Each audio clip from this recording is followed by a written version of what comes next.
Olá, muito boa noite para você, telespectador da Rede Vida, nesta quarta-feira, em que a CPI da pandemia ouviu o empresário Carlos Wizard. Quer dizer, na verdade não ouviu, né? Porque ele chegou lá e disse que ia ficar calado. Amanhã é a vez de Maximiliano, sócio da Precisa, aquela empresa que tentou vender ali a Covaxin para o Ministério da Saúde rapidinho. Mas agora não foi pago aí nenhum centavo. Um dos assessores lá, um dos diretores do Departamento de Logística do Ministério da Saúde, Roberto Dias, já foi inclusive afastado do cargo por ali suspeita de pedido de propina. E a CPI segue os seus trabalhos, vai seguir nessa linha de investigação, mas nem só de CPI vive o Congresso Nacional. E a gente aqui hoje vai conversar com o deputado Diego Garcia, que é presidente da Frente Parlamentar de Doenças Raras. Deputado, muito boa noite, é um prazer receber o senhor aqui. Boa noite, Denise, boa noite, Zé Maria. Prazer todo meu poder participar com vocês, né? Mais uma vez aqui do programa e poder falar um pouco aí das ações legislativas do Congresso Nacional. Pois é, né, Zé Maria? A gente estava lembrando aqui no intervalo que o deputado, quando esteve aqui a primeira vez, tinha o cabelo todo preto. Agora ele está ficando grisalho, sinal que a política realmente preocupa as pessoas, né? Boa noite. Pois é, muito boa noite. Olha, é um momento politicamente muito tenso, no momento em que há uma reação aí dos partidos de oposição apresentando um novo pedido de impeachment do presidente Jair Bolsonaro, e aí precisa de uma resposta do governo. Também, como você disse, a CPI acossa o presidente. Nós vamos hoje aqui falar de política, seja bem-vindo. O deputado Diego Garcia, ele é representante muito forte aqui da Igreja Católica no Congresso Nacional e tem feito bonito, desempenhado muito bem essa função. Além de ser presidente da Frente Parlamentar de Doenças Raras, ele foi líder do Podemos, líder do PHS, agora é vice-líder do Podemos na Câmara dos Deputados. Então, é uma conversa boa, uma conversa política e, como eu sempre digo, né, a política fala na sua vida, define a sua educação, a sua saúde e a escola dos seus filhos. Deputado, esse momento político é muito intenso, há um embate ali, CPI, pedido de impeachment, tudo olhando 2022. Atrapalha a antecipação da disputa eleitoral tanto assim? No legislativo interfere muito, né? O dia a dia nosso acaba que a sociedade, ainda mais com o andamento de uma CPI, que está acontecendo na casa ao lado, e a sociedade ela também espera de nós, também representantes do povo, uma resposta, né? Com relação aos acontecimentos, aos fatos que vão sendo levantados dentro da CPI, por exemplo, né? Então, e o momento atual, né, que a gente enfrenta ainda, esse momento de pandemia, em que a população, nós vivemos talvez uma das maiores crises da história do nosso país, inúmeras empresas quebrando, falindo, a gente se depara aí com comerciantes sem saber como dar continuidade, como cumprir com os seus compromissos diante dessa crise causada por conta da pandemia, sem contar a falta de informações, né? Que ainda a população carece de informações para que a gente possa juntos superar esse momento da pandemia no nosso país. Em que sentido faltam informações, senhor acha? Orientações para a população. Da parte de quem? Da parte do governo federal, municipal, estadual, do próprio Congresso? Como nós vivemos politizaram uma crise causada por conta do vírus, a gente vê que a população ela fica nesse fogo cruzado sem saber em quem depositar a confiança e em quem acreditar. Então, e essa situação ela é muito ruim, porque a falta de informação, eu não tenho dúvida hoje, eu afirmo isso com muita certeza, de que ela é talvez um dos maiores causadores de mortes no nosso país. O senhor diz em relação ao uso de máscaras, passar álcool gel, manter distanciamento social, é isso? Eu acho que até essas informações foram disseminadas rápidas para a população. Mas, por exemplo, entender as diferentes fases da Covid-19. os sintomas mais comuns. O que fazer quando se deparar com esses sintomas? Deputado, nós acompanhamos muito bem isso aqui. Eu até me lembro de que, em janeiro de 2020, aqui, em entrevista, o então ministro da Saúde, Henrique Mandetta, respondia uma pergunta sobre sucessão presidencial. A pergunta era, e em 22, como será? E ele respondeu, 22, tudo será modificado. Vem por aí uma grande pandemia e nem sei se estaremos confessando aqui em 2022. Quer dizer, em 2020, em janeiro de 2020, já se sabia. E o senhor tem toda a razão. Há uma rede de desinformação. Agora, eu atribuo, deputado, a uma falta mesmo de conhecimento científico. O senhor não acha, não? Com certeza. Nós estamos aí, a gente vê ainda um movimento grande, ignorando profissionais de saúde que, desde o primeiro dia, atenderam de forma intensiva os pacientes que iam chegando aos hospitais. E esses profissionais têm hoje uma experiência que poderia ser questionada. Os da ponta, né? Poderia ser questionada até inicialmente, mas agora, passado já mais de um ano, são profissionais que já atenderam 3.000, 4.000. Ou seja, já era para ter um protocolo ali de atendimento. São profissionais que estão sendo ignorados com relação às medidas que estão adotando e que estão salvando vidas.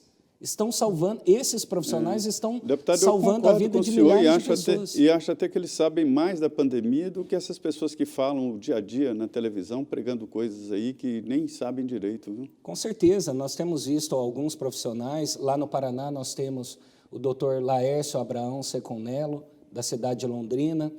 Inclusive, ele prestou aí o atendimento a toda a minha família, toda a minha família.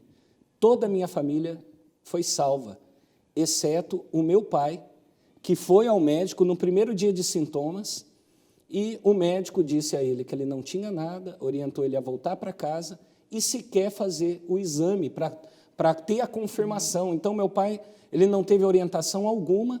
A gente descobriu 7 dias após o primeiro sintoma dele, porque numa chamada pelo telefone com a minha mãe estava no primeiro dia de sintoma, ela tossiu, conversando comigo, e eu falei, mãe, essa tosse é Covid. A tosse seca, né? Aquela tosse seca, porque eu estava com Covid. Era o mesmo sintoma, e a gente está na Câmara estudando isso o tempo todo.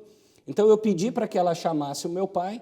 Enquanto ela chamava meu pai, eu fiquei pensando, bom, se ela está, ele também está. E, ao invés de eu orientar ele o que fazer com a minha mãe, eu comecei a fazer algumas perguntas para ele. E ele começou a relatar que ele estava com a garganta como se fosse ter dor de garganta, que ele estava tossindo seco, que ele estava trabalhando e toda hora tinha que parar para descansar um pouco, que ele estava exausto, que ele estava cansado. E eu falei, pai, você está com Covid. Assim, no dia depois, confirmou o resultado, só que no dia seguinte ele caiu dentro de casa, foi para o hospital e, infelizmente, eu perdi meu pai no último dia 21 de março. E hoje eu faço questão de falar sobre isso, porque é uma dor inesgotável para a família. O que eu passei desde o dia, inclusive agora dia 21, fez 3 meses, e nesse dia 21 nós estávamos aí chegamos ao número de 500.000 mortos. E a sessão da Câmara, praticamente a sessão toda, os parlamentares ali como que celebrando isso, né? Celebrando as 500.000 mortes. E eu aguardei aquela sessão toda para, ao final, fazer um pronunciamento em que eu falei pela primeira vez sobre isso no plenário da Câmara, e eu não imaginava a quantidade de famílias, de pessoas que vieram nas minhas redes sociais, que viram por outros veículos de comunicação que noticiaram aquele meu pronunciamento e que se manifestaram dizendo: o que aconteceu com o teu pai, aconteceu com a minha mãe, aconteceu com o meu pai, aconteceu com o meu esposo. É o que está acontecendo aqui na nossa cidade, deputado. As pessoas estão procurando os médicos e estão voltando para casa sem sequer fazer o exame. Então, eu vi a necessidade, sabe, Zé Maria, Denise, de continuar falando disso, Porque eu acho que... Mas isso aí é um erro do médico, né? Como é que manda uma pessoa com sintoma de Covid para casa sem nem fazer um exame? E essa falta, essa guerra, né, essa disputa, como se tratar pessoas fosse mérito de A, B, C ou D. Nós temos que assegurar o tratamento de todas as pessoas em todo o Brasil. Nós temos casos, né, que estão acontecendo de pessoas que já tomaram a segunda dose e que estão sendo acometidas com o vírus. Tem uma redução dos sintomas, né, do impacto, tem vários estudos mostrando que sim, mas nós já tivemos algumas mortes, inclusive aqui no Brasil também. O senhor questiona a vacina, a amplitude da vacina, da imunização? Eu acho, Zé Maria, assim como outras vacinas, né, por exemplo, a vacina da febre amarela. Até pouco tempo atrás era recomendado 2 doses. Agora teve uma mudança de entendimento onde... Para dose única. Para uma dose única. Então, é muito precoce, né? Nós estamos praticamente ainda numa fase de testes. E nós não sabemos quais são os resultados que nós vamos ter daqui a 10, 15, 20 anos, como possíveis sequelas que isso possa trazer para as nossas crianças, para os nossos jovens. Eu vejo muitas pessoas defendendo a vacina, inclusive para as crianças. Só que aqui, por exemplo, no Distrito Federal, nós estamos já desde setembro com as aulas praticamente normais, né?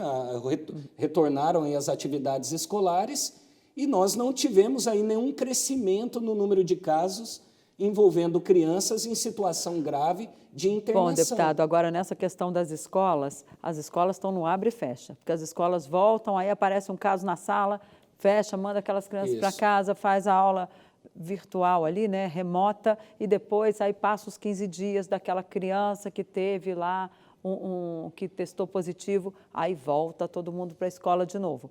Nós estamos passando por isso já há muito tempo. Agora, em relação às vacinas, se não for para tomar vacina, vai fazer o quê? Eu não digo que não é para tomar vacina, né? Então, em momento algum, nós nos posicionamos assim. Eu, inclusive, particularmente, né, não trouxe aqui, mas poderia até mostrar, né, tenho a minha carteirinha de vacinação praticamente completa, né? Mas, voltando lá ao início, né, da que a gente falava dos nossos pesquisadores... Mas o senhor ainda não se vacinou da Covid, né? Não me vacinei e, ouvindo os médicos, não irei me vacinar. E não tenho medo algum de falar isso. Por quê? Porque vários profissionais vêm demonstrando com os estudos que a imunização para quem já teve a Covid-19, ela é mais eficaz até do que a própria vacina. Então, isso são médicos aí renomados, como o Dr. Zé Balos, por exemplo. A lógica indica isso. Do estado de São Paulo, que vem fazendo várias publicações, inclusive tendo as suas publicações retiradas das redes sociais, porque ele traz dados, evidências científicas, estudos que estão sendo feitos em outros países, que vêm demonstrando aquilo que ele também está defendendo após já ter atendido mais de 3.500 pacientes. E a maior parte dos casos, né, com êxito no seu atendimento e no tratamento. Então, o que ele fala? Manter o uso de máscara, ele defende o uso da máscara nos ambientes fechados, ele considera desnecessário o uso de máscara, por exemplo, em ambientes abertos, mas o uso de máscara, por exemplo, em ambientes fechados, ele considera totalmente necessário, mas ele defende que a imunização natural para aqueles que já contraíram a Covid-19, todos os estudos vêm mostrando que ela é Agora, tão eficaz deputado, quanto a vacina. Deputado, em relação, porque a gente também é uma doença nova, a gente tem casos de pessoas que tiveram a Covid e que não têm anticorpo.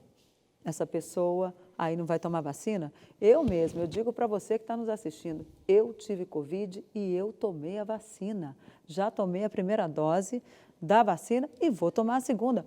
Zé Maria Trindade teve Covid e tomou a vacina também. Porque há médicos e médicos, né? O médico me orientou a tomar a vacina. Isso que o deputado está falando é procedente pelo seguinte, toda vacina tem risco, né? Toda, absolutamente toda. O que se faz a conta é que o risco de não se vacinar é maior do que o risco da vacina, além de efeitos colaterais, inclusive de não valer. Eu conversava, Zé Maria, com... Essa conta tem que ser feita. Conversava com um pediatra aqui do Distrito Federal e ele falava o seguinte, que você percebeu que paramos de falar da vacina da dengue? Ninguém está falando mais sobre vacinar... Estão desenvolvendo. E tem já vacinas no mercado, mas ele falava, você percebeu que já parou de falar e que os pediatras pararam, inclusive, de defender para que as crianças se vacinem? Pararam de falar, inclusive, quantos morrem de dengue, né? Aqui no Distrito Federal, por exemplo. Por quê? Porque tem uma lista de mortes de dengue. Tem estudos demonstrando que a vacina de dengue ela pode trazer complicadores para a saúde das nossas crianças. Então, por conta disso, toda aquela campanha que inicialmente estava sendo feita pró-vacina, ela estacionou, ela parou, até que novos estudos possam demonstrar o contrário. Então, assim, o que eu defendo, Denise, é que a liberdade de cada cidadão. Agora, ao mesmo tempo, nós já estamos tramitando no Congresso Nacional, inclusive em uma das comissões que eu sou membro, que é a Comissão de Seguridade, projetos que querem impor a vacinação. Já foi aprovado o cartão, já é uma forma de impor. Como uma condição para o cidadão. Inclusive para viajar, quem quiser viajar para determinados países, alguns vão passar a cobrar a vacina, sim, e tem que cobrar. Esse é um assunto meio polêmico, mas é procedente o debate. No Japão, por exemplo, há 20 anos atrás, uma vacina acabou provocando um surto de meningite muito grave, daí a resistência hoje, por exemplo, da vacina anti-Covid no Japão. Mas eu defendo a vacina também como a única possibilidade de saída dessa pandemia. Nós vamos agora ao intervalo, 2 minutos, e estaremos de volta em seguida.